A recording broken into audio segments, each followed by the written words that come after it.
Sveiki, pasirinkote Gritzner overloko mašiną Gritzner 688 modelį. Ir dabar tikriausiai labai nekantraujate sužinoti, ką galite nuveikti su savo puikia nauja mašina. Aš esu Manu iš Curlys ir pastaruosius 20 metų užsiimu beveik vien tik overloko ir plokščiasiūlėmis mašinomis. Vedžiau kursus visoje šalyje tarp Hamburgo ir Ciuricho, o prieš keletą metų atsirado ir Curlys vaizdo įrašai. Curlys vaizdo įrašų ypatumas yra tas, kad juose žinoma aptariu visus klausimus ir temas, kurie kyla kursuose, kad viską matytumėte labai aiškiai, tarsi stovėtumėte šalia manęs realiame kurse ir mes nenutraukėme filmavimo, kai pasidaro sunku, o atvirkščiai dar labiau sutelkėme dėmesį. Nes būtent tie dalykai, kurie nutinka mums čia filmuojant ar žinoma siuvant namuose, nutinka ir jums. Aš jūs lydėsiu per visą jūsų mašiną. Tai reiškia, kad pažiūrėsime, kaip ją tiksliai įverti ir perverti siūlus. Aptarsime datų ir siūlų temą. Praeikit, pažiūrėkite siūlio, ką žiūrės galite daryti, kaip nuo komplekte. Savo dėžėje radote naudojimo instrukciją. Ši naudojimo instrukcija yra svarbi, nes joje visada greitai rasite visą reikiamą informaciją ir galėsite tiesiog pasitikrinti.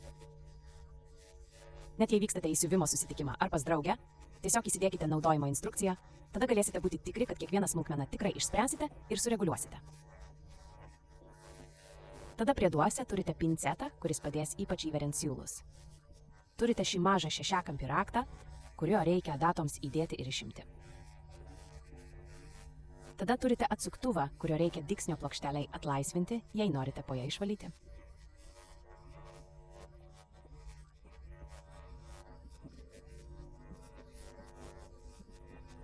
Mažas keitiklis, kuris buvo plastikinėme dėkle, jums reikalingas tada, kai norite daryti siūlę be viršutinio kilpiklio, pavyzdžiui, 2 siūlų siūlėms. Tada turite mašininės alyvos. Mašininė alyva siuvimo ir overloko mašinoms yra ypač lengvai tekanti, šiek tiek skystesnė. Ir ji tiesiog tiksliai patenka ten, kur reikia, todėl prašau naudoti tik ją ir jokios kitos alyvos. Tada turite šios siūlų ryčių stabdiklius, kuriuos visada uždedate ant siūlų ryčių, kai jos per lengvos ir yra pavojus, kad siuvant jos šokinės aukštyn. Čia turite atliekų dėžutę, kurią prisegate mašinos priekyje, kad visos atliekos ir atraižos galėtų ją patekti. Siūlų ryčių tinkleliai, kurių jums reikia tada, kai jūsų siūlų kūgis galbūt jau šiek tiek tuštesnis arba šiek tiek laisvai suvyniotas.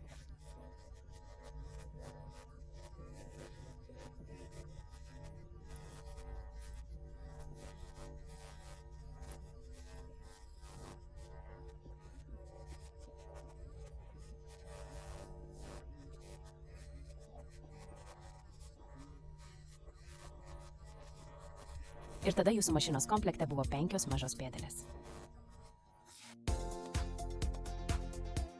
Tai yra stras paslėpto dygsnio pėdelė.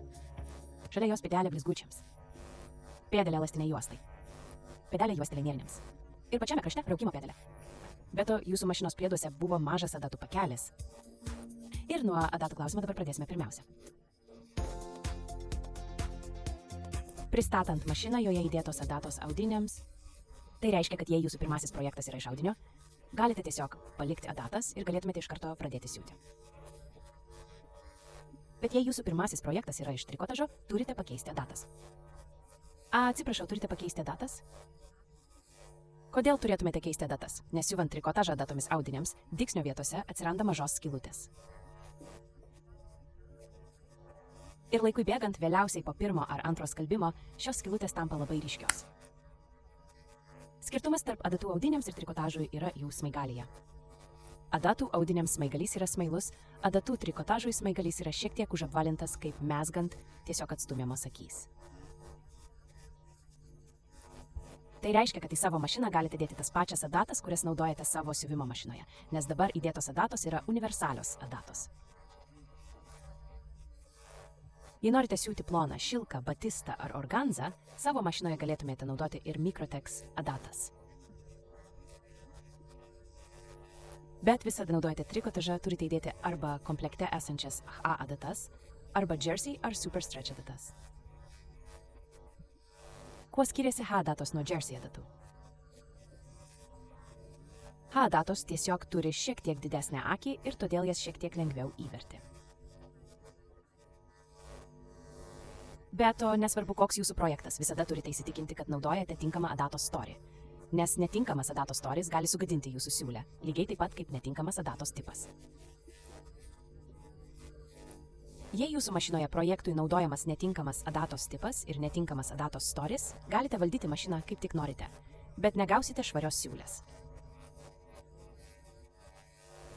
Todėl atkreipkite dėmesį į tipą ir atkreipkite į storijų. Kuo didesnis skaičius, tuo storesnė adata. Tai reiškia, kad 70 data yra žymiai plonesnė nei 90 data. Paskutinis dalykas apie adatas trumpai tariant. Jei naudojate labai plonas adatas, PVZ 70 mikrotex organzai, tada rekomenduojama siūti mašiną tikrai lėtai. Nes mašina labai greitai barška ir jei siūvate labai greitai, adatos šiek tiek svyruoja pirmyn ir atgal ir yra labai didelė rizika, kad adata nulūš.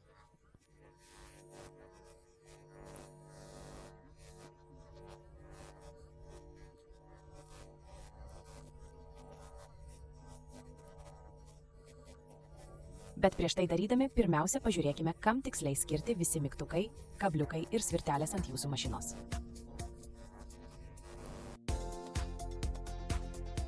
Pradėsime nuo dalykų, kuriuos turite kairėje mašinos pusėje. Čia gale yra jūsų diferencialas. Diferencialas nėra maža atsarginė dalis ar kažkas, ką mechanikas gali įdėti ir išimti. O diferencialas reiškia galimybę priekinį transporterį ir galinį transporterį leisti veikti skirtingų greičių.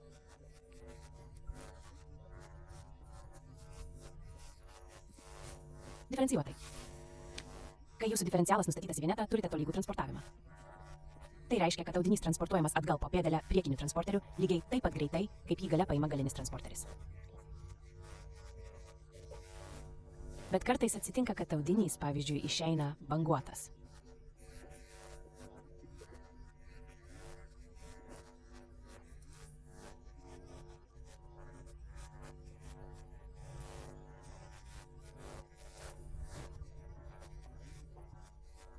Jūs einate į viršutinę diferencialo sritį ir kuo aukščiau pakylate, tuo labiau jūsų audinys bus sustumtas. Tai reiškia, kad bangavimas tarp pėdelės ir transporterio yra neutralizuojamas ir jūsų audinys gale išeina visiškai lygus. Kuo toliau einate į viršutinę sritį, tuo stipriau jūsų audinys bus sustumtas.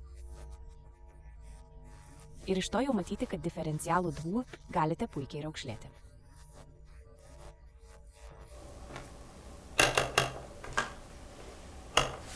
Lygiai priešingai yra, kai einate į apatinę diferencialo sritį. Kartais siuvami šie labai ploni audiniai – šilkas, organza ir batistas, ir jie išeina iš mašinos ir matote juos gulinčius ir iš tikrųjų norėtumėte juos šiek tiek patempti, nes jie šiek tiek susitraukia.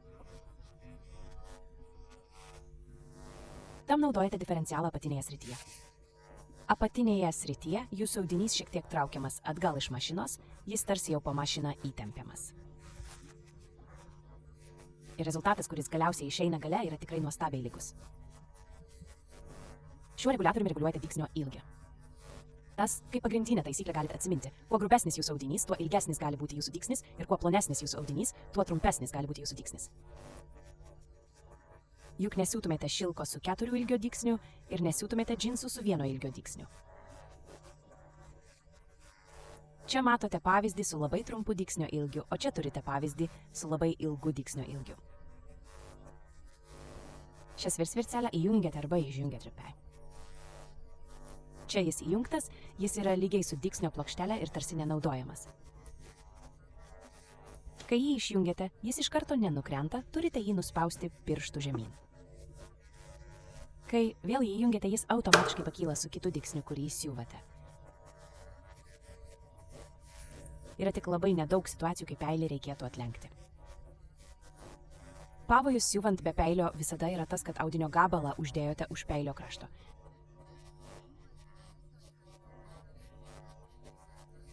Ir kuo toliau jūsų galbūt storas audinys uždengia peilį už peilio krašto, už tikrojo pjovimo krašto. Tuo didesnė rizika, kad nulūš kilpikliai, nes siūlų padavimas yra apskaičiuotas taip, kad aplink jūsų pjovimo kraštą būtų suformuota švari siūlė.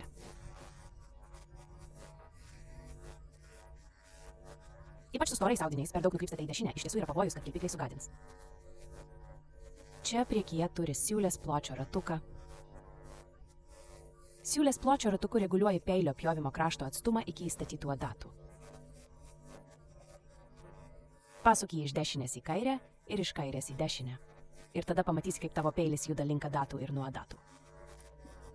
Čia taip pat kaip pagrindinė taisyklė rekomenduočiau. Kuo šiurkštesnis tavo audinys, tuo platesnė gali būti tavo siūlė. Kuo plonesnis tavo audinys, tuo siauresnė gali būti tavo siūlė.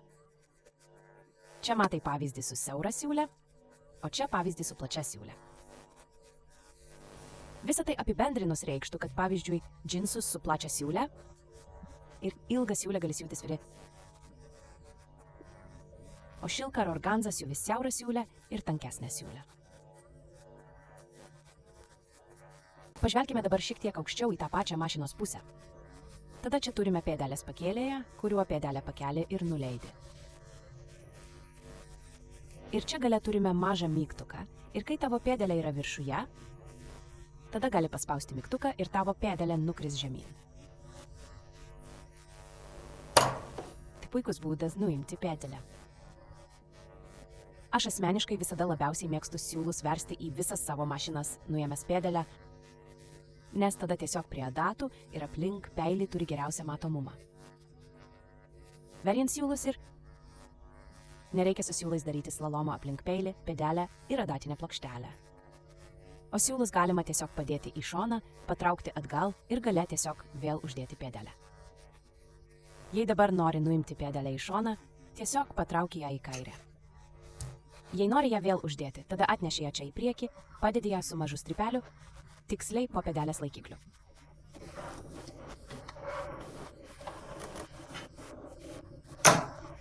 Jei to nedaro, vieną kartą paspaudi šį mažą mygtuką čia gale ir tada jį iš karto užsifiksuoja.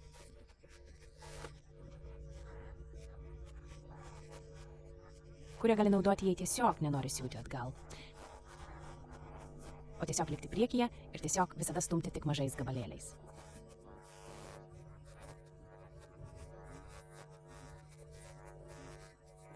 Pirma, čia yra tavo įjungimo mygtukas, o už jo tavo maitinimo kabelis arba tavo pėdinis pedalas. Kalbant apie Gritzner, reikia atkreipti dėmesį, kad ji tą akimirką, kai ją įjungi, iš karto pradėtų siūti tą akimirką, kai paspaudi pėdinį pedalą. Praktiškai tai reiškia, kad jei netyčia paspaudi pedalą, adatos pradeda judėti, tai yra mašina pradeda siūti. Todėl patarimas, visada kai keiti adatas, visada kai čia priekyje prie adatų dirbi pirštais. Tada galiu tik rekomenduoti, išjunk mašiną, nes iš tiesų gana greitai atsitinka, kad netyčia paspaudi pėdinį pedalą. Atidarius priekinį dangtį, Gritzner negali pradėti siūti. Čia šone yra įmontuotas mažas saugos jungiklis.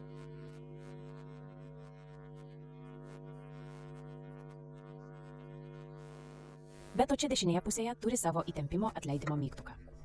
Ir kai pradedame kalbėtis apie įtempimo atleidimo mygtuką, iš esmės jau iš karto trumpam perėjome prie siūlų įtempimo temos. Nes siūlų įtempimas veikia taip. Jei siūlų įtempimą nustatei ties 9, tada tavo įtempimo plokštelės labai stipriai spaudžia vieną kitą. Paimk siūlą, padėk jį tarp pirštų, stipriai suspausk, patrauk čia priekyje, tada pastebėsi, kad siūlą labai sunku ištraukti iš pirštų. Kai siūlų įtempimas yra 0, plokštelės nėra visiškai atidarytos, kad galėtum ištraukti siūlą, bet jos vis dar lengvai liečiasi. Gritzner mašinoje nėra įtempimo atleidimo, kai pakeli pėdelę. Gritzner mašinoje įtempimas atleidžiamas tik tada, kai čia paspaudi įtempimo atleidimo mygtuką. Tik tada tavo įtempimo plokštelės visiškai atsiskyrė ir siūlas gali praslysti veriant siūlus, arba siūlą galim tiesiog ištraukti, išveriant siūlus.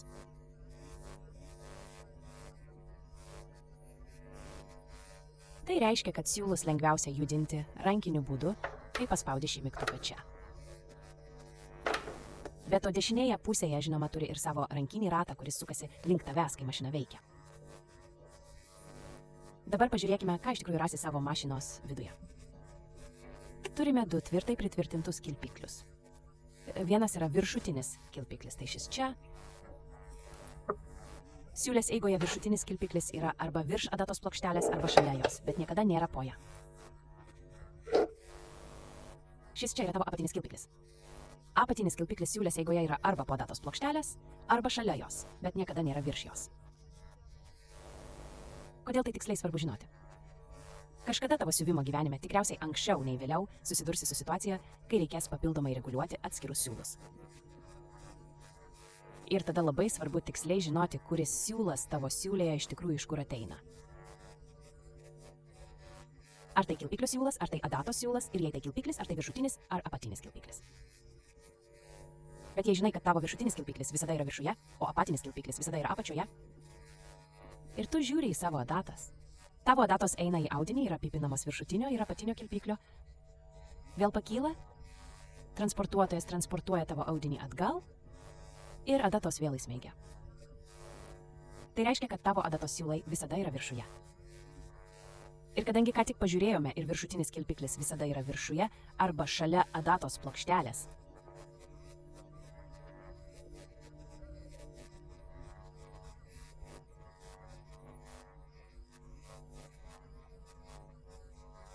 taigi tai turi būti tavo viršutinė pusė.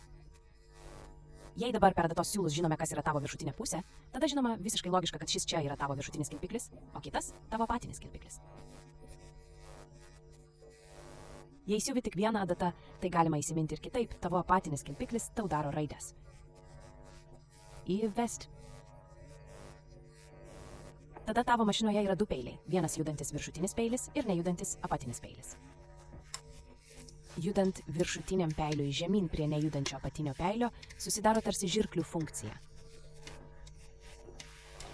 Jei netyčia siūtum per adatą, tada iš esmės 90% atvejų tavo viršutinis peilis turės mažą įpjovą ir tada nebeturėsi tikrai švarios siūlės. Jei viskas eina labai blogai, tada reikia pakeisti ir tavo apatinį peilį. Todėl galiu tik rekomenduoti nenaudoti smeigtukų siuvant overlocku, kol nesi tikrai tikras, ir iki tol naudoti spaustukus. Tavo peilio plotį, apie kurį jau kalbėjome, reguliuoja dygsnio pločio reguliavimo ratuku. Tada čia priekyje dar turi savo pirštą. Aš jį iš tikrųjų mėgstu vadinti palenkimo krašto pirštu arba dygsnio pločio pirštu.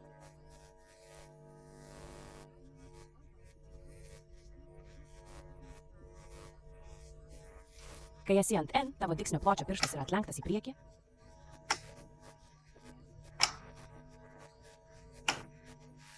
Kam tiksliai skirtas tavo dygsnio pločio pirštas? Įsivaizduok, kad šie čia yra tavo du kilpikliai, viršutinis kilpiklis, apatinis kilpiklis, o tarp jų sėdi tavo dygsnio pločio pirštas. Tavo mašina paduoda siūlą ir per dygsnio pločio pirštą, kuris pastumtas į priekį, tavo siūlė stabilizuojama ir gali tvarkingai apgaubti kraštą. Jei dabar dygsnio pločio pirštas būtų atitrauktas ir tu šiek tiek padidintum siūlo įtempimą, pavyzdžiui, audinys galėtų būti traukiamas aplink kraštą, nes siūlėje trūksta stabilizatoriaus. Tai jau paaiškina, kodėl čia priekyje yra maža R ir N raidė, R reiškia palenkimo kraštą. Ir visada, kai nori daryti palenkimo kraštą, atitrauki savo dygsnio pločio pirštą atgal, tada kartu su padidintu siūlo įtempimu tavo audinys gali būti užlenktas arba susidaryti užlenktas palenkimo kraštas. Ir paskutinis, bet nemažiau svarbus dalykas, dabar čia viršuje dar turime pėdelės spaudimą, kuriuo gali reguliuoti, kaip stipriai tavo pėdelė spaudžia audinį ir kartu su transportuotoju audinys transportuojamas atgal.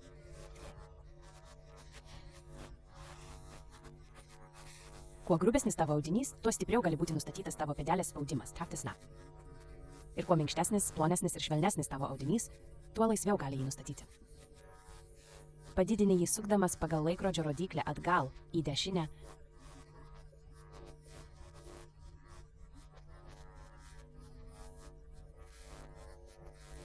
Po visos šios teorijos, kuri tikrai svarbi, kad galėtum susidoroti su įvairiausiomis medžiagomis, dabar pereikime prie siūlų įvėrimo.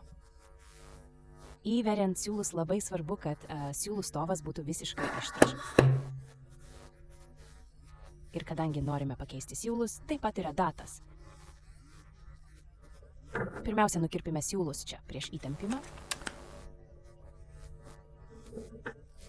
Tai, ką turime čia priekyje, vadinasi įtempimas. Čia gale yra tavo įtempimas, čia turi savo įtempimo ratukus. Norint dabar ištraukti siūlus iš mašinos, yra skirtingų būdų. Deja, labai dažnai girdžiu, kad siuvėjai gauna patarimą tiesiog siūti tuščią eigą, tai jas tiesiog spausti gazą. Tačiau tai reiškia, kad tavo siuvimo pėdelė tuščiai trinasi į transporterį. Ir kuo dažniau tai daro, tuo labiau vėliau gali tapti gana sunkiai įsirėžę į tavo pėdelę, ypač bėgant palieka tikrai gilius griovelius.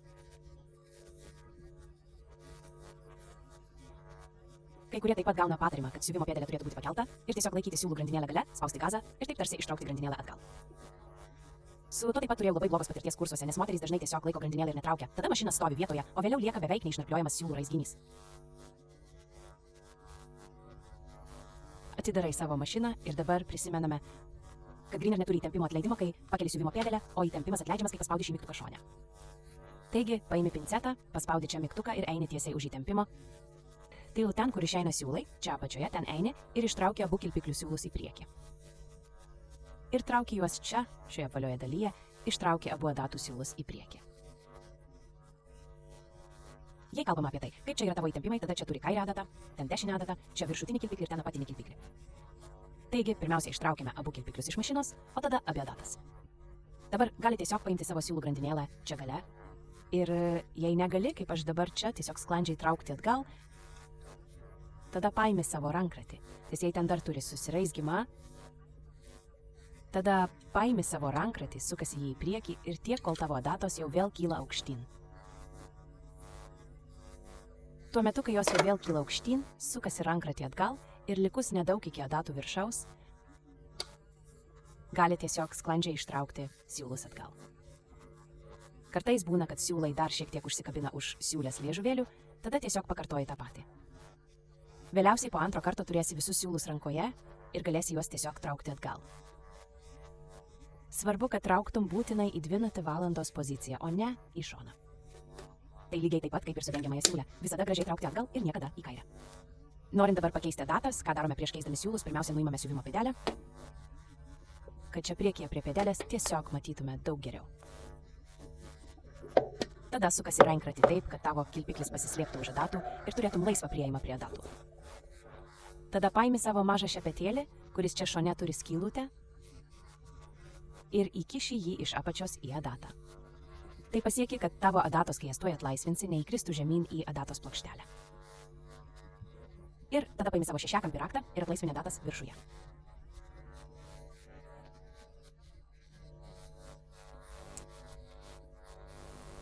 Ir lygiai taip pat vėl įdedi adatas. Turi atkreipti dėmesį, kad plokščias kotelis būtų nukreiptas nuo tavęs, taigi kes atgal link mašinos.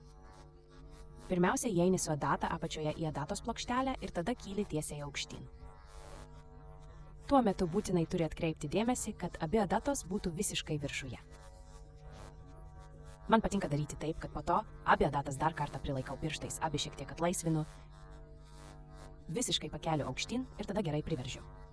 Dabar, kai mašiną ištuštiname ir pakeitėme datas, pagaliau pereiname prie siūlų įverimo. Nuimame nuo mašinos pridedamus siūlus.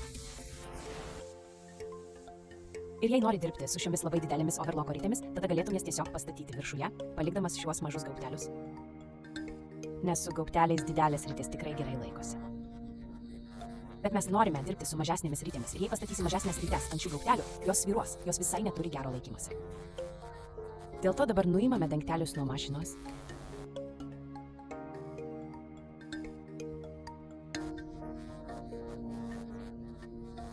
Kad šie dangteliai tiesiog lieka įstrigę kugeliuose. Jei jie nelabai išeina, tiesiog įkiškite pincetą iš viršaus.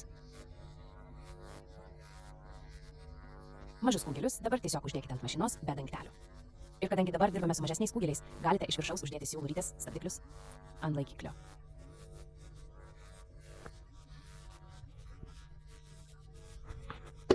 Pirmiausia, siūlas eina čia, priekyje, į pirminį įtempimą. Tada leiskite jam nusileisti čia apačioje.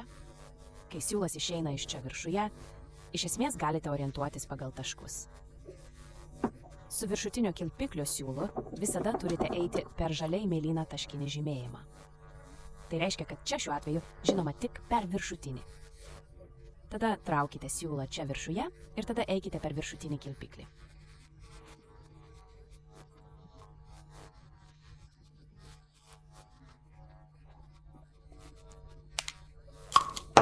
Toliau eina jūsų apatinis kilpiklis. Tada eina per čia, viršuje ir išeina čia, apačioje. Su apatiniu kilpikliu sekite geltoną žymėjimą.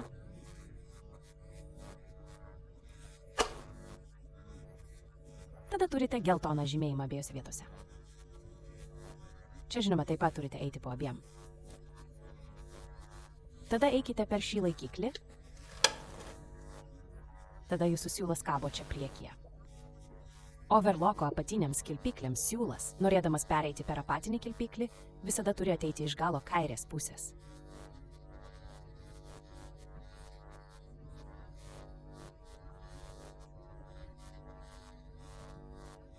Dabar įveriate jį čia per apatinį kilpiklį, laikote jį čia ir paimate jį čia viršuje ir šiek tiek prilaikote pirštų. Dabar jis eina per abu kablius, eina per čia, viršuje ir tada tiesiai į kilpą. Ir tada paimate jį ir iš čia tiesiog padedate už šių dviejų kablių. Ten jau vieta. Dabar galite čia, viršuje, šiek tiek patraukti pirštais.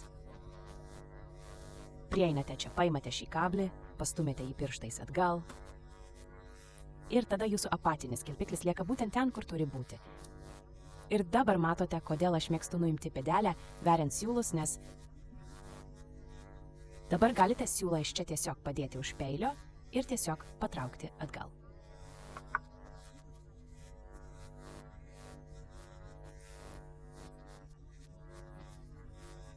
Po kilpiklių siūlų dabar paskutinius įversime adatų siūlus. Kaip ir kilpiklių adatų siūlai taip pat kabo čia viršuje, ant stovo ir mes pradedame nuo kairiojo adatos siūlo. Padėkite siūlą čia viršuje į pirminį įtempimą, eikite per čia, per įtempimo rūką, eikite už šio sidabrinio kablio. Čia viršuje per šį laikiklį. Ir tada prieinate prie adatų siūlų. Tada padedate savo adatos siūlą čia už šio sidabrinio spaustuko tiesiai virš adatų ir tada įveriate per akutę.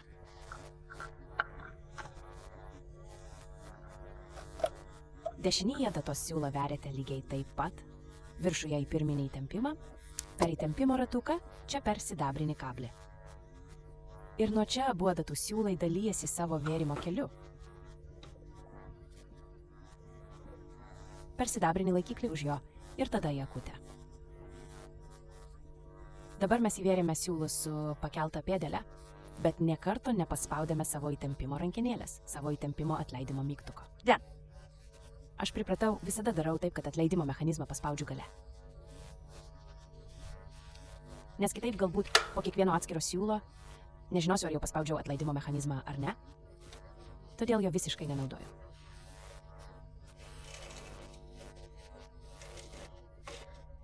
Traukiu visus siūlus vienu metu.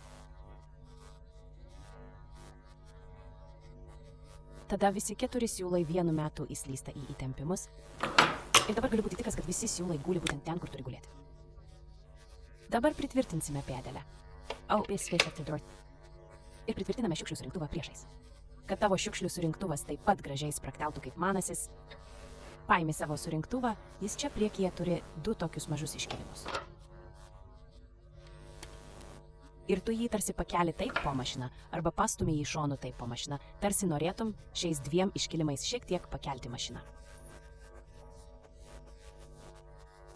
Tada jis visada sprakteli lygiai taip, kaip turėtų. Aš jį mėgstu naudoti kaip laikymo vietą ir savo mažiems spaustukams, tada visada žinau, kur juos turiu. Po visų šių paaiškinimų pagaliau pereiname prie mūsų pirmosios siūlės. Bet visa ši teorija yra tiesiog labai svarbi, nes rinka siūlo tiek daug skirtingų medžiagų.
Ir tu turi tokią puikią mašiną, kurioje gali nustatyti tiek daug dalykų ir iš tikrųjų gerai pasiruošti kiekvienam audiniui, bei gerai apdoroti kiekvieną audinį. Taip.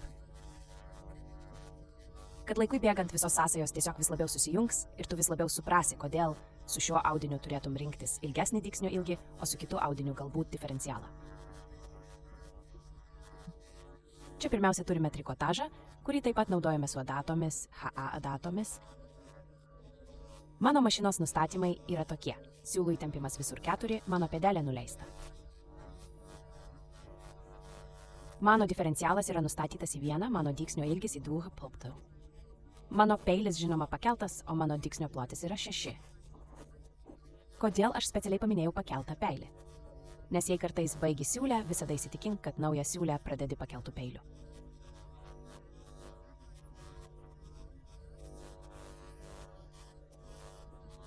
Jei reikia, pasuk rankratį link savęs, kol tavo peilis bus visai viršuje. Kodėl? Nes tu padedi audinį, padedi jį prie peilio nugarėlės arba audinius prie peilio nugarėlės, tada spaudi pedalą ir tą akimirką, kai pradedi siūti, tavo peilis perkerpa abu tavo audinio sluoksnius ir tavo audinys lygiai transportuojamas atgal. Deja, labai dažnai matau, kad damoms nesvarbu, kur stovi jų peilis. Tai reiškia, kad abu audiniai kažkada atsitrenkia į peilį, o blogiausiu atveju tavo peilis yra būtent apačioje. Dabar audiniai patenka ant peilio, tavo peilis kyla aukštyn ir kuo storesnis tavo audinys, tuo didesnė tikimybė, kad tavo peilis pakels audinį. Tačiau tavo apatinis audinys stumiamas toliau į priekį. Tai reiškia, kad geriausiu atveju turi tik pasislinkimą. Blogiausiu atveju tavo viršutinis audinio sluoksnis užsilenkęs. Todėl aš padedu savo audinį čia priekyje, pakeliu savo pėdelę tik truputėlį aukštyn, pastumiu savo trikotažą atgal po peiliu ir dabar galiu pradėti siūti. Siūti siūlų grandinėlę prieš pradedant siūti visiškai nereikia, nes tai vėlgi reikštų, kad tu pliką pėdelę braižai per transporterį. Todėl aš tiesiog paimu savo pradžios siūlus, laikau juos gale, čia gale tiesiog pirmuosius 2-3 dygsnius tvirtai ir tada pradedu siūti.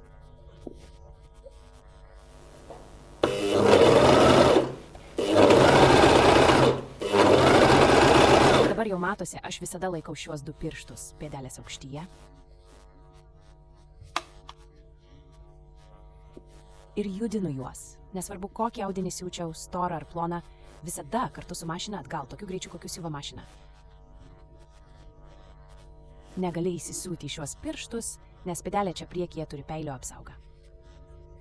Tai reiškia, kad gali sau sutaupyti poreikį reguliuoti pėdelės spaudimą, nes šiais 2 pirštais, viduriniu ir bevardžiu, tiesiog reguliuoja, kaip stipriai tavo audiniai stumiami atgal. Jei pripranti tinkamai spausti pirštus čia šone ant audinio ir siūti atgal tokiu greičiu, visada gauni puikų rezultatą.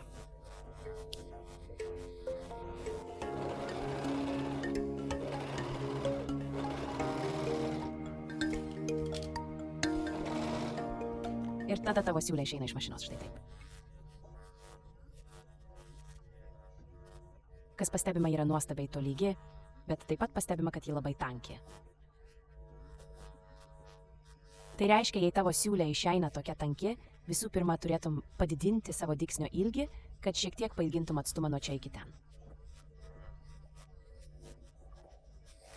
Labai gražu, kad viršuje visiškai neturime jokių kilpų perteklių.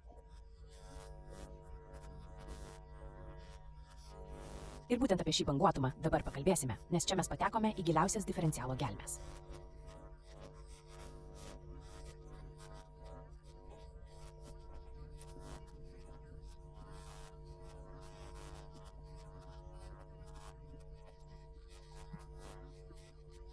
Tai reiškia, kad audinys buvo išstumtas atgal taip pat greitai, kaip buvo stumiamas į priekį ir transportuojamas.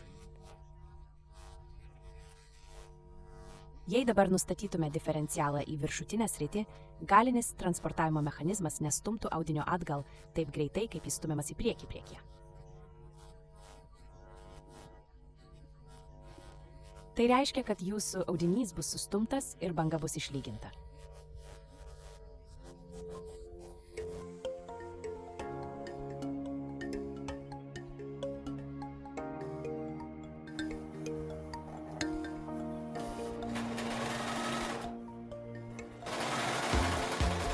Ir ką mes dabar matome, tai absoliučiai tolygi super nuostabi siūlė. Dyksniai yra šiek tiek toliau vienas nuo kito, nes padidinome dyksnio ilgį. Ir mes visiškai neturime jokio bangavimo, nes diferencialą nustatėme į viršutinę sritį. O išskleista siūlė atrodo taip. Noriu dar trumpai stabtelėti prie šios siūlės, prieš pereinant prie kitų galimų problemų, tokių kaip per laisvas apatinis kilpiklis, per įtemptą adatą ir panašiai. Ir prieš kalbėdami apie kitas siūlės, nes aš dabar savo mašinoje turiu 4 Ackerman overlocko siūlus.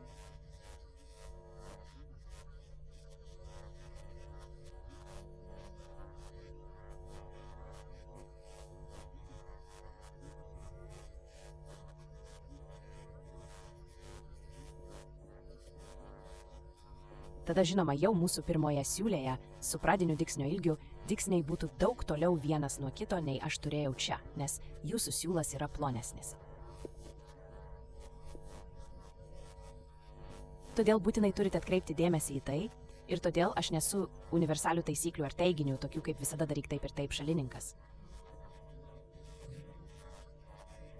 Turite atkreipti dėmesį į tai, koks storas yra jūsų siūlas.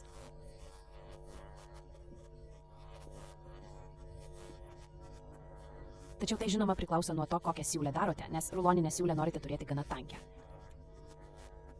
O visiškai normalią 4 siūlų overlocko siūlę greičiau ne taip. Dabar pažiūrėkime, kaip siūlės vaizdą veikia netinkamas įtempimas. Čia turime siūlės vaizdą, kur apatinis kilpiklis yra per daug laisvas. Matosi, čia yra adatų siūlai. Apatinis kilpiklis aiškiai traukiamas į viršutinio kilpiklio pusę. Tai reiškia, kad apatinis kilpiklis iš tikrųjų neturi jokio įtempimo, šiuo atveju iš tiesų 0, ir viršutinio kilpiklio traukiamas į viršutinę pusę. Šiame pavyzdyje turime per daug įtemptą apatinį kilpiklį. Apatinis kilpiklis traukia viršutinį kilpiklį aplink kraštą ir iš apatinio kilpiklio turime tik labai nedaug siūlo. Apatinis kilpiklis šiuo atveju buvo nustatytas į 9. Ir čia taip pat aiškiai matosi, kad dėl tokio didelio apatinio kilpiklio įtempimo jūsų kairioji adata stipriai traukiama į apatinę pusę.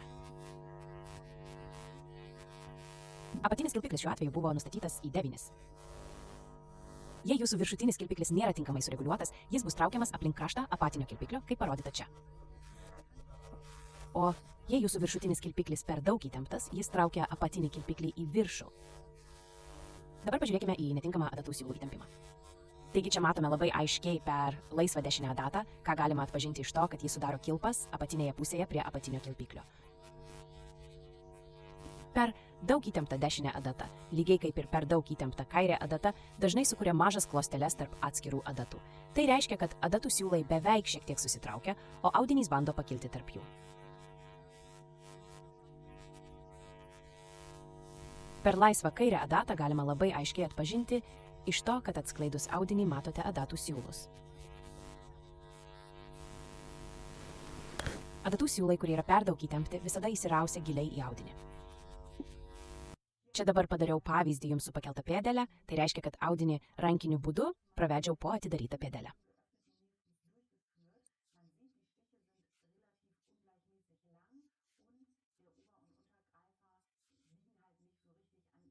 Tai reiškia, kad iš tikrųjų nesiuvote su tinkamu siūlo įtempimu. Savo naudojimo instrukcijoje 289 puslapiuose rasite kitų galimų siūlo įtempimo klaidų. Čia jums nuo 22 puslapio vidurio persiuvau rezultatą kaip sprendimą. Čia rašoma padidinti viršutinio kilpiklio įtempimą arba atlaisvinti apatinio kilpiklio įtempimą. Tačiau visada kyla klausimas, koks yra jūsų dabartinis įtempimas. Tai reiškia, jei turite tokį siūlės vaizdą kaip čia, aš dabar siuvau su kairės dešinės adatos čitru, viršutinio kilpiklio čitra, apatinio kilpiklio daugkapulda įtempimu. Matosi, apatinis kilpiklis kyla į viršų. Tada šioje situacijoje su tokiu siūlės rezultatu aš šiek tiek padidinčiau apatinio kilpiklio įtempimą. Visada kyla klausimas, koks yra jūsų siūlės rezultatas ir su kokiais įtempimais ką tik siuvote. Galiausiai apie siūlo įtempimą galėtume kalbėti visą dieną. To žinoma nenorime, norime toliau apžiūrėti mašiną ir kokias siūlės jį mums siūlo. Kurly vaizdo įrašuose įvairiomis temomis aš visada ir vėl nagrinėju siūlo įtempimo temą, nes siūlo įtempimas yra tiesiog tai, su kuo jums teks susidurti visą siuvimo laiką. Viena vertus, kuo lengviau tau sekasi su ja elgtis, tuo lengviau žinoma tau bus nustatyti savo mašiną, niekur neklausiant, nerašant ar neieškant informacijos. Tačiau norėčiau su tavimi čia dar pažvelgti į vieną dalyką. Būtent turime šį siūlės vaizdą. Apie šią problemą jau kalbėjome anksčiau. Bet šioje vietoje siūlė yra dar prastesnė nei ten priekyje.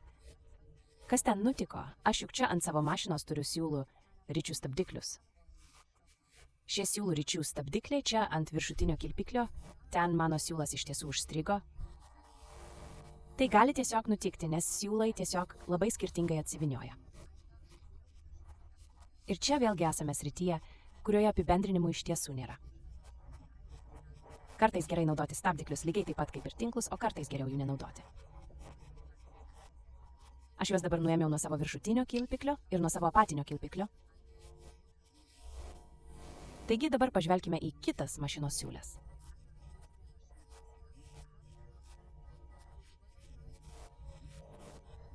Ir ji taip pat vadinama apsiuvimo siūlė.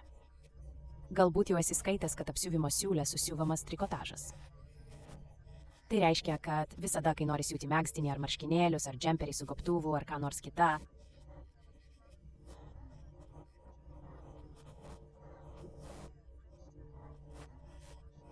tada naudoji ketursiūlę overloko siūlę. Ji laiko tavo audinį kartu ir vis tiek yra tampri. Jei dabar išimsime vieną adatą, tada pirmiausia turėsime apsiuvimo siūlę. Būtent tol, kol viršutinis ir apatinis kilpikliai yra pastovaus įtempimo. Tai reiškia, kol siūlai persipina tiksliai prie peilio krašto, turime pastarlako siūlę. Ji taip pat dažnai vadinama apsiuvimo siūlė, nes ją apsiūtum audinį. Audiniui juk reikia universalių adatų.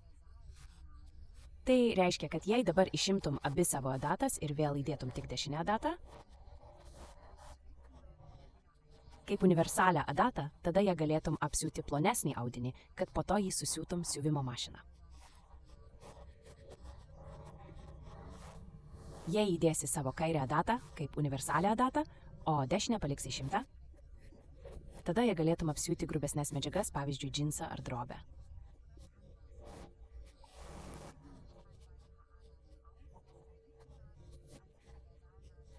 Ir tada apsiūsime lengvesnį audinį.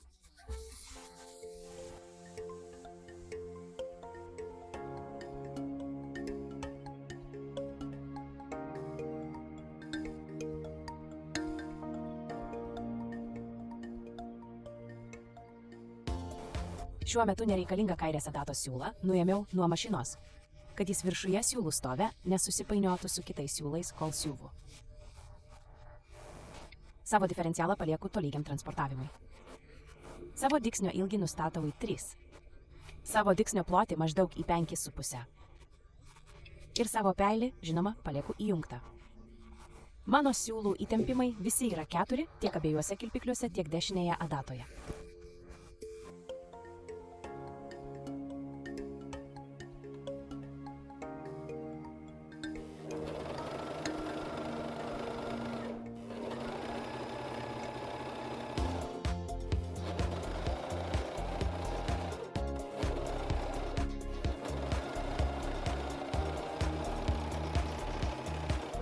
Matai, mano siūlės persipynimas yra čia viršuje, tiksliai prie krašto.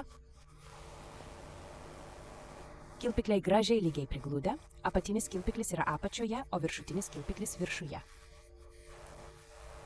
Toliau pažvelkime į ruloninę siūlę.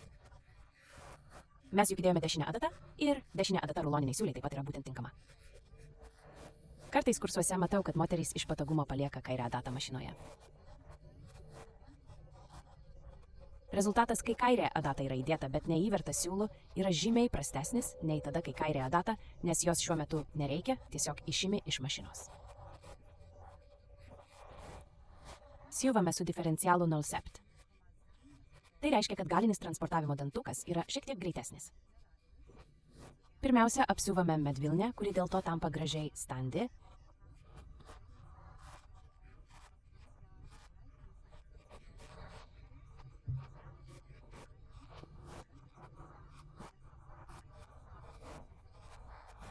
Mūsų dygsnio ilgį nustatome į labai mažą, labai trumpą, labai tankius dygsnius vienas po kito.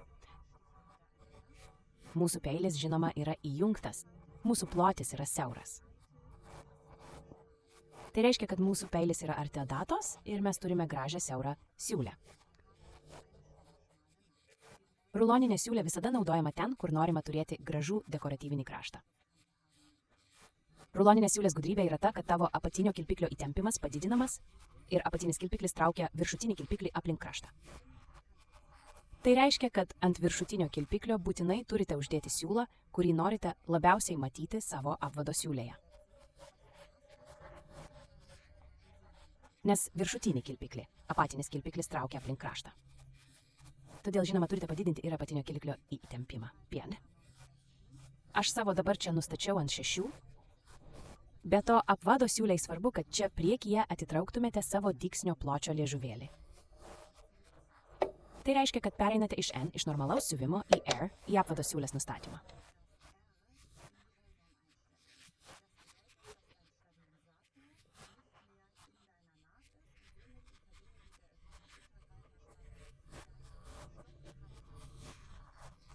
Užlenkta apvado siūlė yra teisingas pavadinimas tam, ką norime daryti. Žinoma, per visą siūlę paliekame dygsnio pločio liežuvėlį atitrauktą.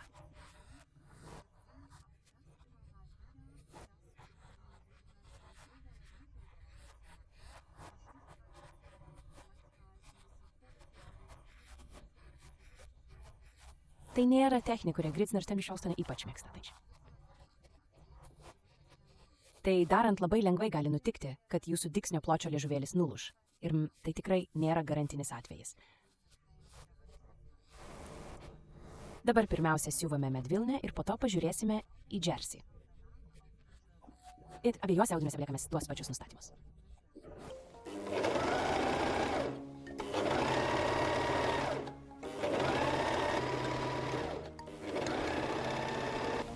Ant džersio dabar matome, kad siūlas neišeina taip tinkamai banguotas. Jei norite banguotos apvado siūlės, tai jas tokios, kuri tikrai gražiai svyruoja, tuomet daugeliui mašinų be kita ko ir Gritsner 110 nepakanka tiesiog nustatyti diferencialą į apatinę sritį. Nors dėl to gale šiek tiek ištraukiama, to nepakanka.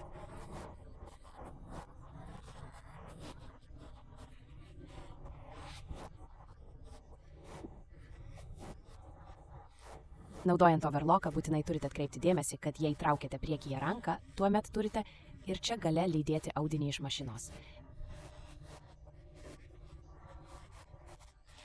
Tai reiškia, kad traukiate priekyje ir traukiate gale. Ir taip iš esmės pailginate savo siuvimo kraštą ir lydite audinį per šį pailgintą kraštą po pėdelę.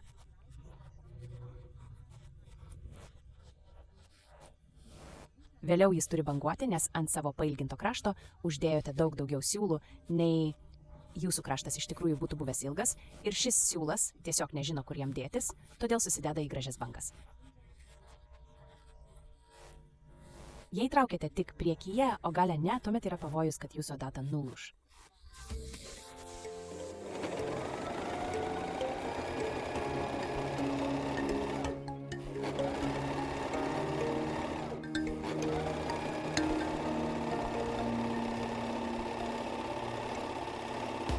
Ir tada čia turime rezultatą ant džersio, žinoma, su džersio adata.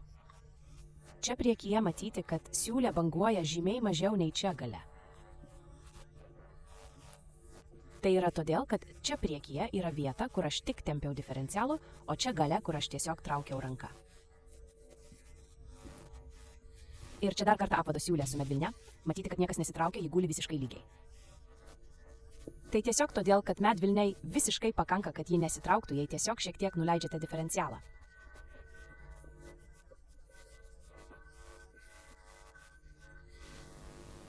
Apie apvado siūlę tiesiog be galo daug ką galima pasakyti ir yra be galo daug galimybių. Viena vertus jį galima daryti ant labai skirtingų medžiagų, pradedant storesnių džersių ir baigiant labai ploną organzą.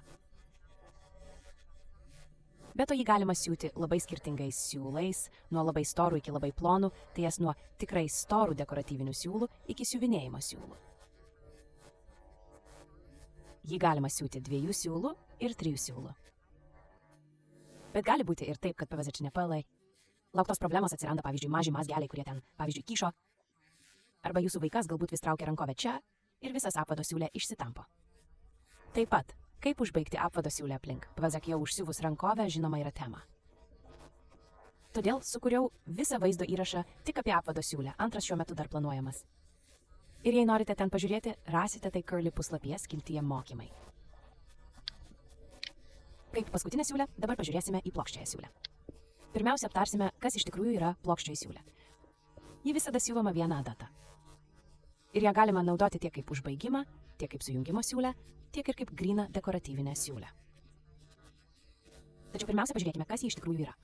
Įsivaizduokite, kad čia yra jūsų siūlė, o mano delnų aukštyje yra jūsų adata. Tai reiškia, kad kilpyklė apsivinioja aplink išorę.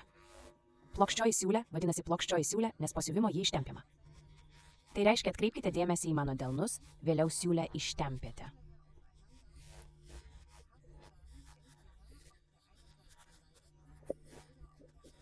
Griebtuvus arba griebtuvą, kuris sudeda visiškai lygų siūlę vieną ant kitos. Tai reiškia, kad plokščia siūlė vadinasi plokščia siūlė, nes ji niekur neturi jokios išsikišusios siūlės atsargos. Plokščią siūlę galite siūti tiek 2, tiek 3 siūlais. Ji nenurodyta jūs rūptojimą. Kadangi tarp pridedamų priedų turite mažą konverterį, šį pagalbinį griebtuvą, dabar kalbėsime būtent apie jį, susijusi su plokščia siūlė. Tai reiškia, kad pirmiausia nukerpame dešinę adatą, dešinį adatos siūlą ir viršutinį griebtuvą. Siuvimo pėdelė nuimta. Ir tada pirmiausia pakeičiame adatą, perkeldami ją iš dešinės pusės į kairę pusę. Aš asmeniškai labai mėgstu plokščią siūlę, kai ji ypač plati. Tačiau techniškai galėtumėte ją siūti ir dešinę adatą. Kai dabar reikia vėl įverti siūlą, jūsų apatinis griebtuvas, kurį palikome įvertą ir nenukirpome, vis dar yra mašinoje. Galite nuimti viršutinio griebtuvo siūlą ir savo kairįjį. Adatos siūlą arba savo adatos siūlą uždedate ant rytės tos adatos, kurią įdėjote. Tai reiškia, kad mes įdėjome kairę adatą, todėl žinoma savo rytę statome ant kairės adatos siūlo vietos. Konverterį pritvirtiname iš karto. Pirmiausia, įveriame tai, kas dabar yra ant mašinos. Nes adatos negalite tiesiog prakišti pro įprastą įtempimą. Prisimena, kaip siuvama plokščia siūlė, mes norime ją išskleisti.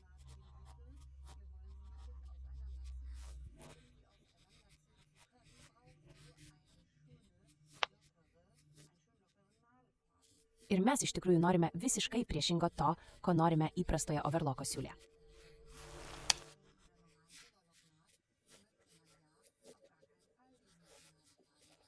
Bet jei čia mūsų kairysis adatos siūlas per įtemptas, negalėsite išskleisti siūlės. Dabar kartais būna taip, kad jei Gritzner Semfense mašinoje įtempimą nustatote į 0, tada jis kartais būna tikrai labai laisvas. Tačiau daugumoje mašinų vis tiek visada yra tam tikras likutinis įtempimas. Čia šone iš tikrųjų turėtumėte galėti nuolat spausti įtempimo atleidimo mygtuką, kad jūsų siūlas visą laiką lengvai slystų pro jūsų įtempimo ratuką prie adatos. Tai žinoma neįmanoma. Todėl aš visada esu paprastų sprendimų šalininkas. Paimate gabalėlį Tesa Film juostos ir užklijuojate ją virš įtempimo kanalo, kad adatos siūlas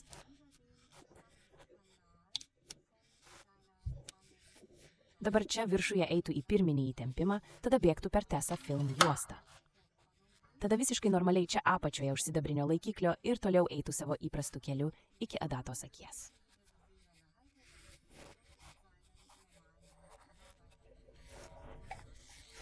Toliau pritvirtiname konverterį. Viename kampe jis turi nedidelį iškilimą, kuris turi patekti į viršutinio greisinio griebtuvo skylę iš galo. Tai reiškia, kad jį įkišate į šį mažą siaurą tarpą, jis turi šiek tiek kišoti gale. Tada paspaudžiate priekinę dalį atgal, kad ji užsifiksuotų skylėje iš galo. Turite įsitikinti, kad jis tikrai yra skylėje, o ne koja. Norėdami vėliau atlaisvinti konverterį, tiesiog švelniai paspauskite priekinę dalį atgal, tada pakelkite jį aukštyn ir į priekį. Mūsų audinį dedame dešinę pusę į dešinę pusę, nes norime matyti kopėčių dygsnį, tai jas rožinį siūlą dešinėje pusėje. Mūsų įtempimai ant kairės adatos yra nulinis tempimas išskleidimui. Jis eina per tęsą film juostą, o ant apatinio griebtuvo įtempimas yra 5. Viršutinis griebtuvas nenaudojamas, ten turime konverterį. O kitos nuostatos diferencialas tolygiam transportavimui. Dygsnio ilgis šiek tiek virš 3, dygsnio plotis šiek tiek virš 5 ir peilis žinoma įjungtas. Įjungtas reiškia veikia kartu. Ir ką tada gauname iš mašinos, atrodo taip. Ir kai jį išskleidžiame, čia pasirodo mūsų adatos siūlas. Iš dešinės pusės tai atrodo taip. O iš kairės pusės atrodo taip.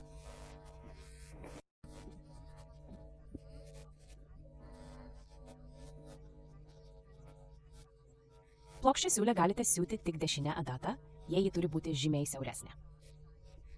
Ir gali jas naudoti tiek plonesniems, tiek storesniems audiniams. Yra labai daug dalykų, kuriuos gali daryti su plokščia siūlė. Pavyzdžiui, gali ją prisiūti juostelės ar nėrinius. Žinoma, gali įverti ir dekoratyvinius siūlus, kaip čia pavyzdžiui Madeira numeris 12.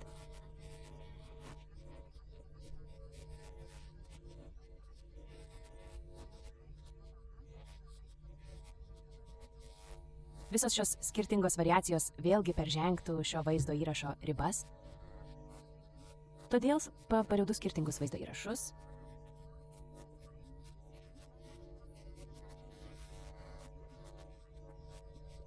Apie skirtingų audinių skirtingą valdymą susijusi su tuo, kaip turi nustatyti savo mašiną.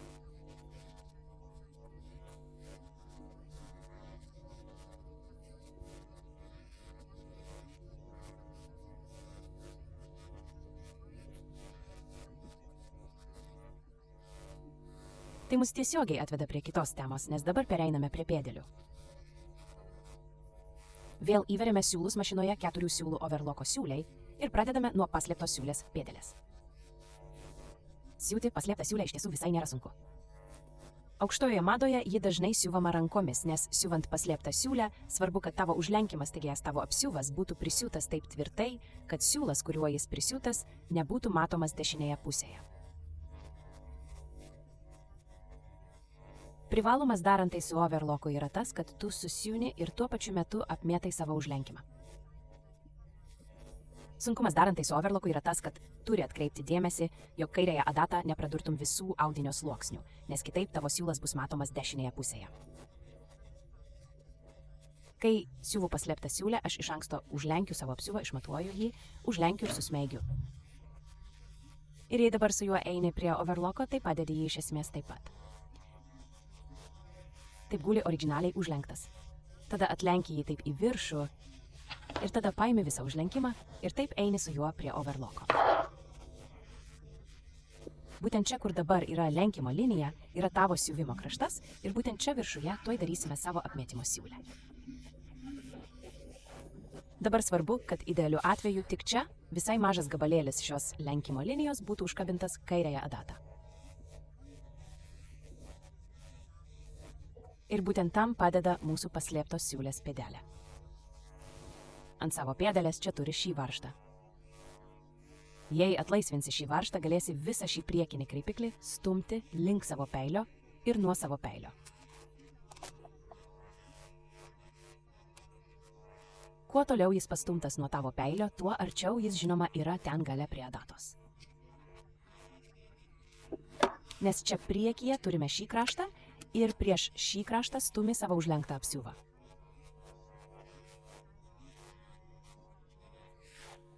Tai, ką norime apmėtyti, eina čia po šią pėdelę.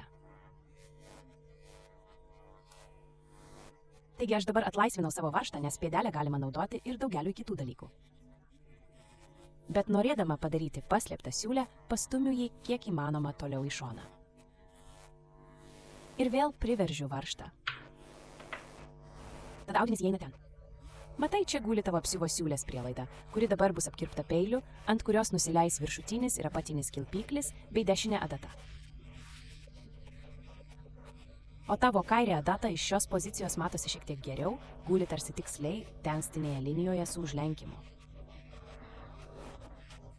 Jei tavo audinys šiek tiek plonesnis, tada gali savo kreipiklį pastumti šiek tiek toliau į dešinę. Aš dabar jį patraukiau visai į kairę, nes audinys toks storas. And dabar jis bus suspaustas atgal tarp pėdelės ir transportuotojo. Išsitempia, kai yra tarsi po adatomis, vėl šiek tiek į dešinę pusę.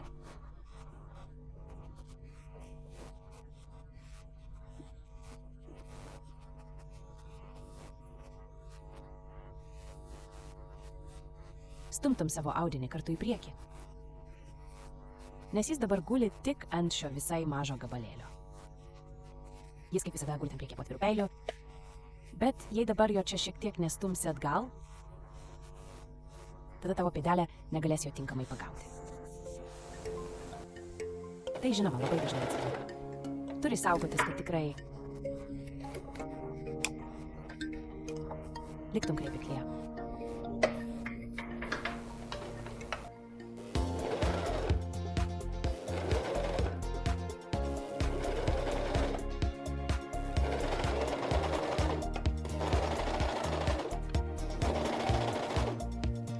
Kartkartėmis žinoma būtinai turi patikrinti, ar pirma tikrai prisiuvai savo užlenkimą tvirtai. Tai patikrinsi, bandydamas atskirti siūlės prielaidą ir užlenkimą. Tai žinoma turi laikytis. Ir jei pažiūrėsime į dešinę pusę, tai jas viską atversime. Idealiu atveju nieko. Aš čia specialiai pasirinkau baltą kairės adatos siūlą, kad būtų matyti dygsniai, jei jie matytųsi. Ir tikrai pataikyti labai tiksliai, nieko nesimato. Vieną dalyką dabar noriu trumpam iškelti į pirmą planą, o būtent tai pastebėjau tik pjaustydamas stambių planų kompiuteryje. Tik viena priežastis, kodėl daugelis taip mėgsta Curlys vaizdo įrašus. Čia yra maža skylutė ir ši maža skylutė 100% atsirado dėl to, kad akivaizdžiai, kai keičiau adatas į tamprias adatas arba trikotažo adatas, kažkur likau.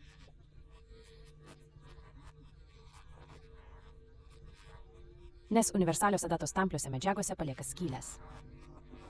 Štai jos. Dabar žinoma galima klausti, kodėl joje buvo universalios adatos. Labai paprasta, nes aš greitai pasiuvau šį pavyzdį jums plokščios siūlės gale, o tai yra austas audinys. Bet pažiūrėkit dabar į mūsų aklą siūlę. Tada matome, kad čia tikrai turime aklą siūlėse. Ir čia vidinėje pusėje ji prisiūta tvirtai. Aš negaliu jos nuimti. Ši čia tikrai labai tvirta. Taip turi atrodyti akla siūlė.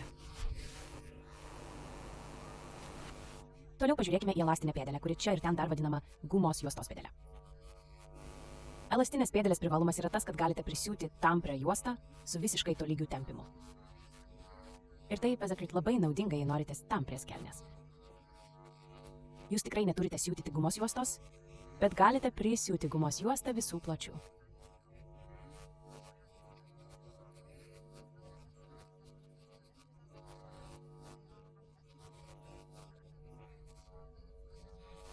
Prieš įvesdami tai į mašiną, pirmiausia pažiūrėkime, kaip pėdelė yra sukonstruota, kad tiksliai žinotumėte, kaip ši dalis veikia. Mes turime varžtą ant šios pėdelės. Šiuo varžtu reguliuojate, kokio stiprumo slėgis iš ritinėlio yra ant šios apatinės plokštelės. Būtent ten tuoj įvesite savo tamprią juostą. Jei ritinėlis stipriai spaudžia apatinę plokštelę, jūs iš tikrųjų negalite pakelti ritinėlių. Taip, jei jūsų gumos juosta būtų tarp jų, ji būtų itin stipriai sulaikoma ir taip turėtų labai stiprų tempimą. Kuo mažiau jūsų ritinėlis spaudžia jūsų plokštelę, tuo mažiau stiprus yra jūsų tempimas. Kad dabar galėtume įvesti gumos juostą, pakankamai atlaisviname varžtą.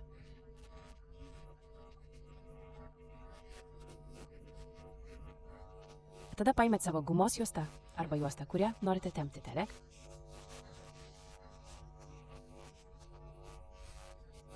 Gali būti čia, dešinėje pusėje, bet padedate ją po ją. Ir svarbu, kad čia gale dar pakankamai juostos kyšotų. Tai padės jums vėliau pozicionuoti. Dabar pakeliate pėdelę ir tiesiog iš šono įstumėte savo gumos juostą į pėdelę. Svarbu, kad jūsų juosta tikrai būtų iki pat čia, iki krašto. Ir jei dabar pažiūrėsime iš apačios, pamatysite, kad jūsų apatinis kraštas tikrai yra po ją. Tada šiek tiek priveržiame varžtą. Tai žinoma galite padaryti ir uždarytoje būsenoje, jei jau uždarėte savo gumos juostą siūlei. Bet dabar pažiūrėsime, kaip tai daroma atvirai. Turite atkreipti dėmesį, kad jūsų gumos juosta, žinoma, tikrai liktų po jūsų pėdelę. Ir kartais būna taip, kad jūsų pėdelė neužsifiksuoja, kai nuleidžiate siuvimo pėdelę. Tada paspaudžiate mygtuką čia gale, dabar jis tai padarė iš karto. Tačiau gali atsitikti, kad pirmą kartą turėsite šiek tiek paspausti pėdelę arba laikiklį ant pėdelės. Tada vieną kartą pakeliate siuvimo pėdelę ir patikrinate, ar jūsų gumos juostos pėdelė arba elastinė pėdelė pasikelia kartu. Ir dabar teisingai tiesiai po pėdelę pozicionuojate savo juostą, taip, kad ji dešinėje pusėje būtų lygiai su pėdelė. Ir pirmiausia, nuleidžiate savo pėdelę žemyn. Tada padate savo audinį dešinę pusę žemyn ir dabar šonu stumėte jį po pėdelę. Tai reiškia pakelti pėdelę, gumelė čia priekyje. Tai žinoma, su tokia plačia gumelė yra šiek tiek sunkiau nei su siaura gumelė. Tai reiškia, kad audinys turi būti tinkamai pastumtas po pėdelę.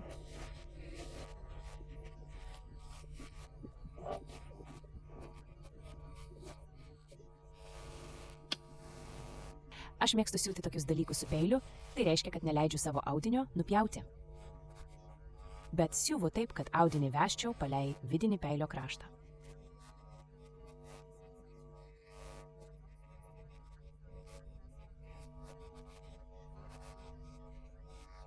Ir tada reguliuoja savo varžtą, tai reiškia, nustatote, kokio stiprumo tempimą norite turėti.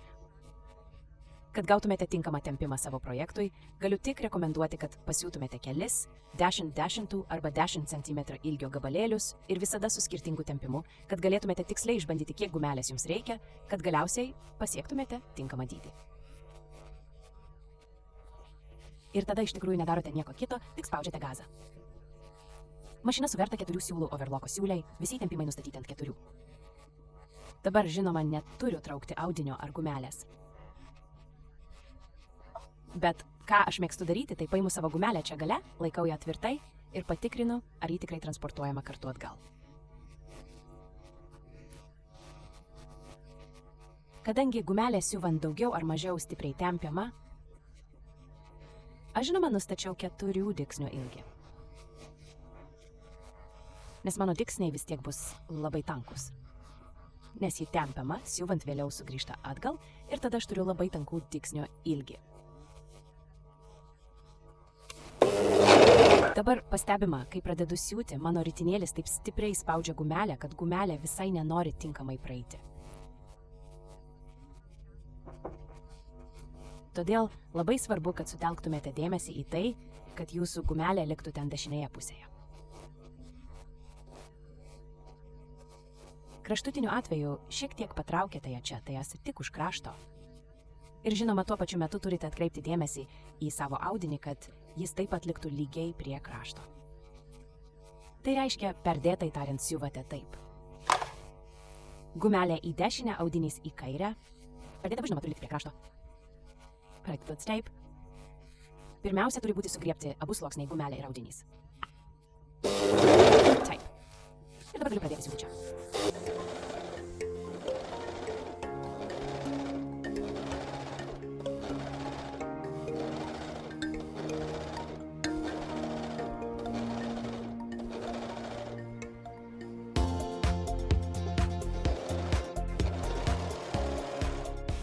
Ir rezultatas iš vidinės pusės atrodo taip. Ir iš kitos pusės atrodo taip.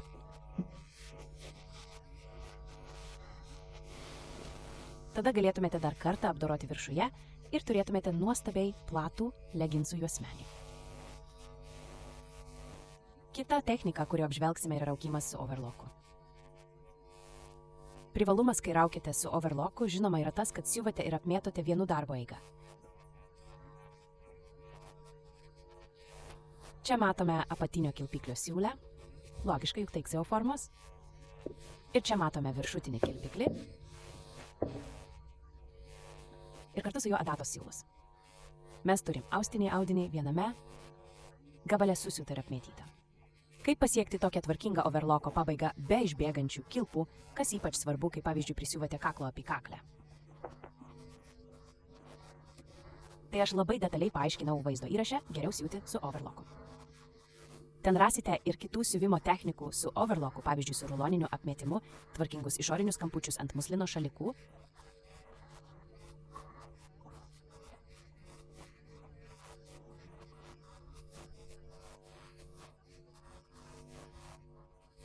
Svarbu, kad visada leistumėte peiliui veikti, nes jei pateksite į dešinę peilio pusę, tai esant per peilio pjovimo vietą į dešinę, tada rizikuoja išvožti vilpiklius. Raukimo atveju čia yra arba raukimui yra ši raukimo pėdelė ir raukimo pėdelės. Arba pasižymi tuo, kad jos sudarytos iš 2 sluoksnių. Sluoksnį, kurį raukėte, vedate čia apačioje, tarp šios plokštės ir transportavimo dantukų. O sluoksnis, kuris neturi būraukimas, kuris lieka lygus, patenka čia viršuje į pėdelę ir beveik neliečia mūsų transportavimo dantukų. Šiame pavyzdyje yra taip, kad žinoma tamsiai mėlynas audinys gulėjo apačioje,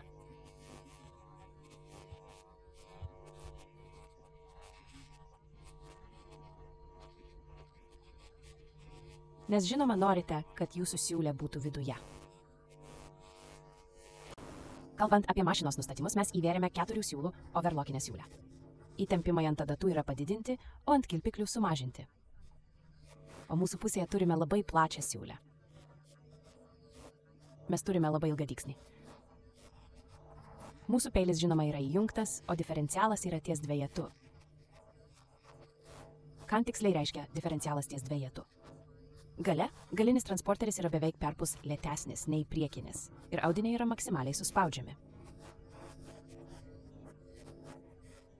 Jūs galite reguliuoti savo raukšlėjimo stiprumą tiksliai 2 komponentais ant mašinos. Būtent viena vertus nustatydami savo dygsnio ilgį žemyn arba šiek tiek patraukdami savo diferencialą žemyn. Tai yra iki dingalop arba kuo toliau einate link tolygaus transportavimo, tuo mažiau stiprus bus jūsų raukšlėjimas.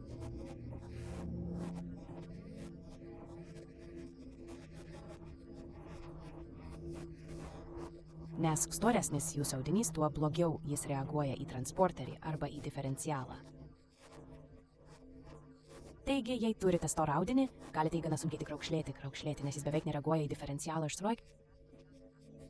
O jei turite labai ploną audinį, pavyzdžiui medvilnę arba batistą arba organzą, tada galite jį labai puikiai suraukšlėti. Pėdelę šiek tiek sunku pritvirtinti prie mašinos, nes ji yra gana aukšta. Taigi jūs turite ją šiek tiek paspausti žemyn, tada nuleiskite pėdelę ir tiesiog leiskite jai užsifiksuoti čia, šiame mažame griovelyje. Apatinis mėlynas audinys, žinoma, turi būti ilgesnis nei viršutinis audinys. Kad audiniai nepaslystų po pėdelę, kai trumpam atleidžiate audinį, pasukite rankratį labai nedaug link savęs, kol adatos užfiksuos audinį. Ir tada jums tereikia tik vesti savo audinius taip, kad jie tolygiai eitų šalia peilio. Jei einate šiek tiek į dešinę, tai nėra blogai, nes jie tada eina jums po peiliu.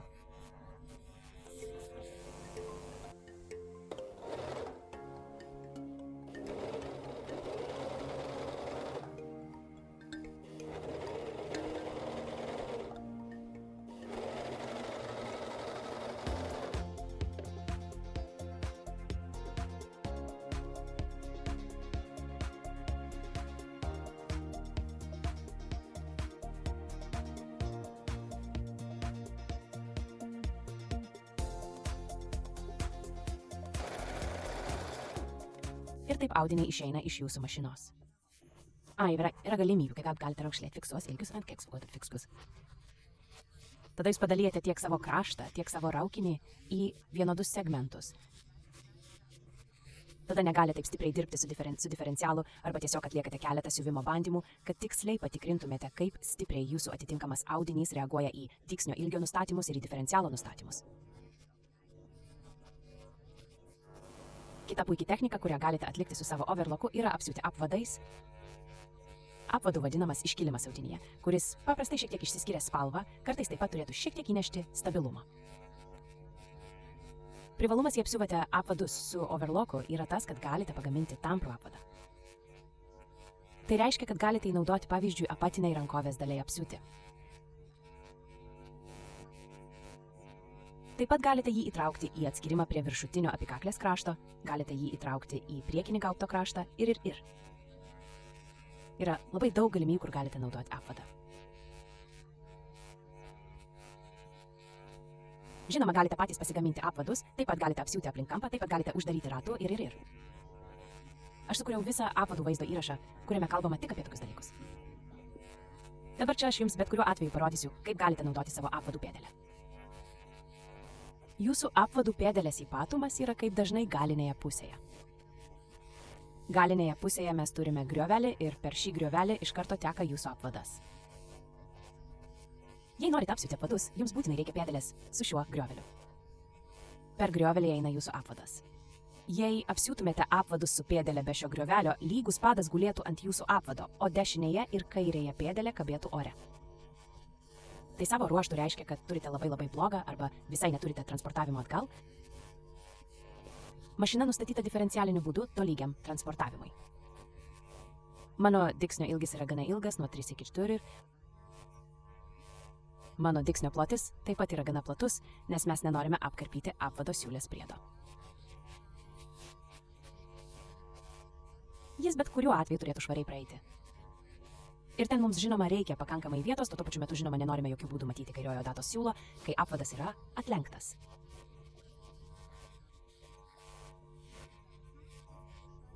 Ir mūsų mašina yra suverta 4 siūlo overlocko siūliai, o visos siūlų įtempimo reikšmės yra 4. Pritvirtini pėdelę prie mašinos, tada padedi pirmą audinio sluoksnį blogąją pusę žemyn, geroji pusė lieka viršuje. Audinis, žinoma, guli po peiliu. Ant šio audinio dedama paspina. Paspinos siūlės priedas nukreiptas į dešinę ir idealiai liečiasi su peilio vidinė pusė. Ir tada antras audinio sluoksnis, geroji pusė žemyn, dedamas ant paspinos ir pirmojo audinio. Tai reiškia, kad abu audiniai guli geroji pusė į gerąją pusę, o paspina yra tiksliai viduryje. Svarbu, kad tavo paspina šiek tiek kyšotų už pėdelės.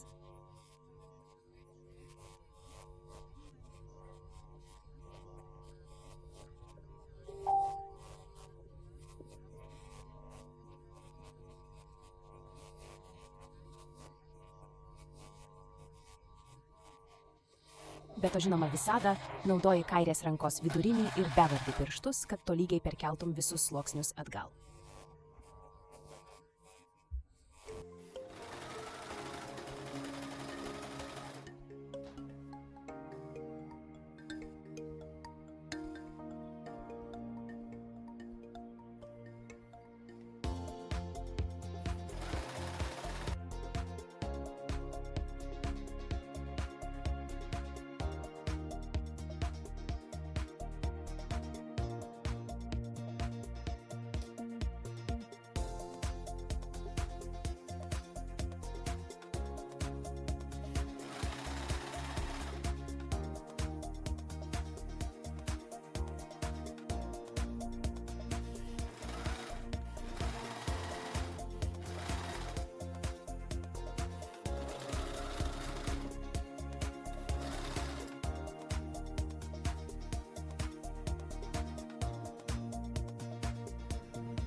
Ir štai kaip atrodo rezultatas.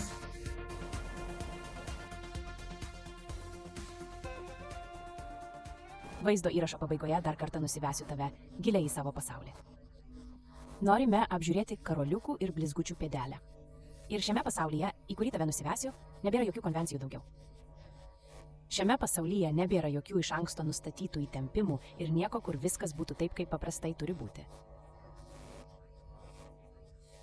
Šiame pasaulyje iš tiesų yra tik planas galvoje, kaip viskas turi atrodyti. Galiausiai ir techninis prietaisas, overloko mašina, kuri veikia su savo funkcijomis taip, kaip turi veikti. Tai reiškia, mes žiūrime į karoliukų ir blizgučių pėdelę. Ir ši pėdelė iš tiesų sukėlė man didelę problemą, nes aš tiesiog negalėjau apsispręsti, kurią iš visų technikų tau parodysiu, kurias gali daryti su karoliukų ir blizgučių pėdelė, nes su šia pėdele turime ne tik įvairiausių siūlių pasirinkimą. Pažiūrėkit, ruloninę siūlę, apmėtymo siūlę, plokščią siūlę, kairę adatą, dešinę adatą, 2 siūlų, 3 siūlų. Bet taip pat turime didelį įvairių juostelių pasirinkimą. Taigi, pirmiausia pradėjau ir nustačiau mašiną 3 siūlų ruloniniai, 3 siūlų plokščiai siūliai. Tai siūlė, kurios mes anksčiau neapžiūrėjome. Aš tau viršuje parodžiau nustatymus. Svarbu, kad perimdamas šios nustatymus, tikrai perimtum lygiai tokius pat siūlus pagal storį. Ant kairės adatos turėjau siuvinėjimo siūlą, ant viršutinio kilpiklio turėjau Madeira numeris Bivinace, o ant apatinio kilpiklio čia turėjau Serafil. Serafil yra labai plonas šilko siūlas arba poliesterio siūlas, kurį ypač naudojant overloko, kad siūtų šilką, organzą, batistą ir visus šios plonus audinius. Taip pat gali jį puikiai naudoti kaip apatinį siūlą, jei turi siuvinėjimo mašiną. Aš tai dariau daugelį metų, veikia puikiai. Jei neturi išorinio siūlų, ryte stovo padedi jį čia ant savo overloko, eini per viršutinį laikiklį, pastatai savo siuvinėjimo mašiną šalia, tada ateini čia viršun, eini per savo siuvinėjimo mašinos rytės vyniotuvą ir tada jį užsivinioji kaip... Ryte veikia tikrai puikiai. Aš jį turiu nustatymuose, kuriuos matai viršuje ant apatinio kilpiklio ir rezultatas yra ši siūlė. Čia puikiai matosi, kuris siūlas kur yra. Čia yra mano kairės adatos siūlas, čia žinoma mano viršutinis kilpiklis, o čia visai lengvai prie krašto yra mano apatinis kilpiklis. Tada, kadangi norime apžiūrėti karoliukų ir blizgučių pėdelę, aš pro ją praleidau blizgučių juostelę. Tai atrodo puikiai, tačiau matosi, kadangi siūlas per storas, tik nedidelė dalis blizgučio. Taigi nieko gero, bent jau ne čia ir dabar. Po to aš pakeičiau storą Madeira dekoratyvinį siūlą, siuvinėjimo siūlų, kuris dabar taip pat čia yra, ir praleidau šią juostelę, tokią satino dovanų juostelę pro pėdelę. Atrodė gerai, bet ne idealiai, nes čia šone turėjau per daug vietos, kur matosi audinys. Po to aš perkėliau savo adatą į dešinę padėtį, tai reiškia iš kairės lauk į dešinę vidun. Padariau tą patį dar kartą ir tada gavau šią siūlę. Ši man jau visai patiko, bet atrodė kažkaip per paprasta.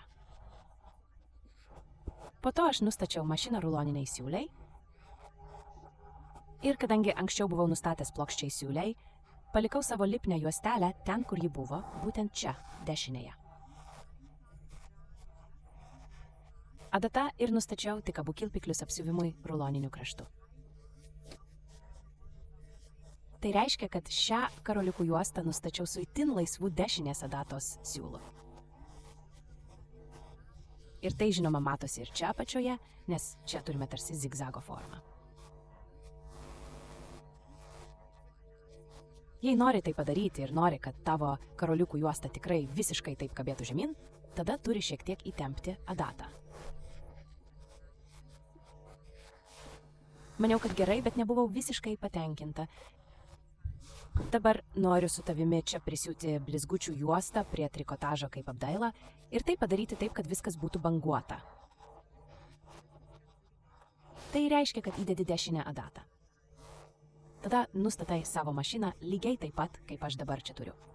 Tačiau ant dešinės adatos neturiu įtempimo, mano lipni juosta dar ten prilipusi ir siūlas eina per ją. Diksnio pločio liežuvėlį patraukė atgal, juk norime daryti apsiuvimą ruloniniu kraštu. O tavo nustatymai čia šone yra diferencialas ant 0 sėdnuko. Kad viskas gražiai išsitemptų. Bet mes vis tiek traukiame tą trikotažą. Tada nustačiau labai ilgą diksnį, vėliausiai tada pastebi, kad mes jau nebesilaikome konvencijų. Nes nors siuvame apsiuvimą ruloniniu kraštu, su atitrauktu diksnio pločio liežuvėliu, vis tiek turime ilgą diksnį, nes nenorime pradurti savo blizgučio, jis tada nukris. peilis bet kokiu atveju yra atjungtas, nes kitaip jis iš apačios atsitrenktų į pėdelę, negali siūti su karoliuku ir blizgučių pėdelę, jei peilis yra įjungtas. Ir mūsų dygsnio plotis nustatytas apsiuvimui ruloniniu kraštu. Ypatingumas karoliukų ir blizgučių pėdelės yra tas, kad ji čia turi tokį griovelį. Ir per šį griovelį gali praleisti visokiausias juostas. Tai reiškia nepriklausomai nuo to, ar turi blizgučių juostą, ar karoliukų juostą, ar kokią nors atlasinę juostą, viską arba traištį, ar dar ką nors, gali viską praleisti per šį griovelį.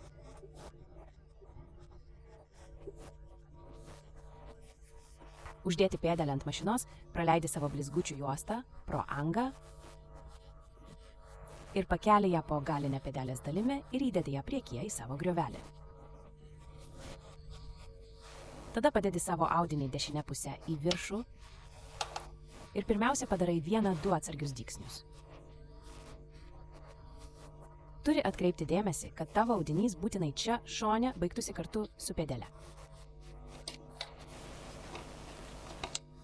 Pirmųjų 2-3 atsargių dygsnių planas yra tas, kad nori savo audinį užfiksuoti siūlais.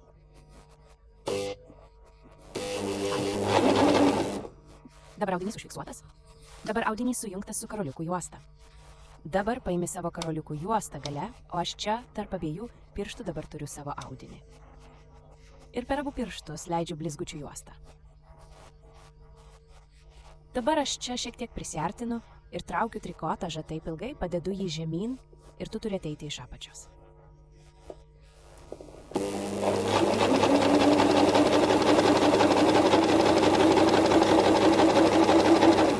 Svarbu, kad audinį imtum iš galo.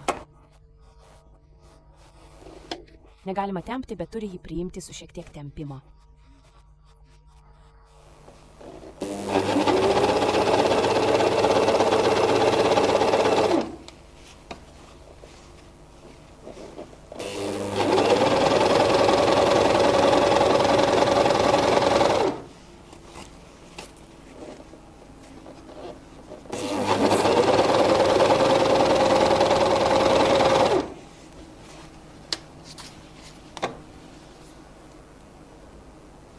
Tokia blizgučių juosta visada turi 2 pusės.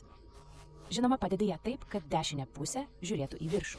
Taigi taip, kad nesimatytų šios siūlės, bet žinoma galėtum ir kitaip, juk viskas skonio reikalas. Wristbands.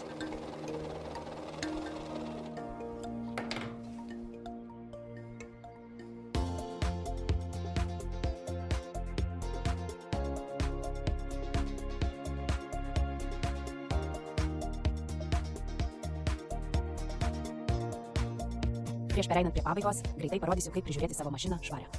Nes kuo geriau ją prižiūri švarią ir kuo dažniau kartais patepi aliejumi, tuo ilgiau ją džiaugsiesi. Nuimi atliekų dėžutę, atidarai mašiną. Tada atsukti dygsnio plokštelę ir svarbu, kad atsuktum tik šį varžtą, o ne tą mažą, kuris yra šalia. Nuimi visą dygsnio plokštelę ir išvalai vidų mažakatėliu. Išvalai visas dulkes. Kai dulkių nebelieka, bet tikrai tik tada, kai jų nebelieka. Užlašini mažą lašelį aliejaus ant šios viršutinio kirpiklio vietos.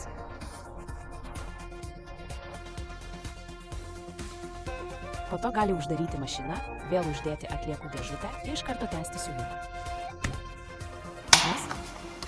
Tikiuosi, tau buvo labai smagu ir išmokai daug naujo. Ne tik apie savo mašiną, bet galbūt ir apie patį siuvimą. Curly Facebook puslapyje visada mielai rodau kitas technikas, naujus apdorojimo būdus, kitus siūlus ir apskritai viską, kas susijęs su overlocku ir coverlocku. Taip pat svetainės tinklaraštyje visada galite sužinoti naujienų. Ir jei visada nori būti priekyje, labai džiaugčiausi, jei užsiprenumeruotum naujienlaiškį, o ne su laikraščiu yra tiesiai priekyje, pagrindinėme puslapyje. Taip pat pagrindinėme puslapyje viršuje rasi kategoriją nemokami dalykai. O tarp nemokamų dalykų rasi ne tik nemokamą vaizdo įrašą, bet ir šį čia. Gali jį įsidėti į savo paskyrą per krepšelį už molio eurų.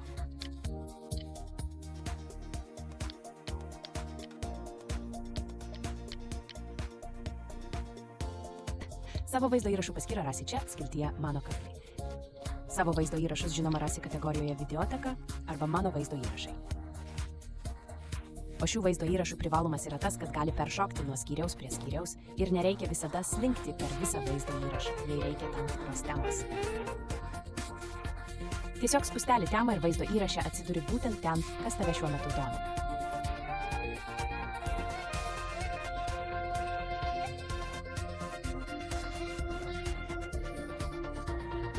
Atvirai aprūpino ir aš asmeniškai taip pat dėkoju įmonei Grizner, kad pasitikėjo manimi ir leido sukurti šį vaizdo įrašą. Linkiu smagiai siūti, sėkmės ir, galbūt kada nors vėl pasimatysime.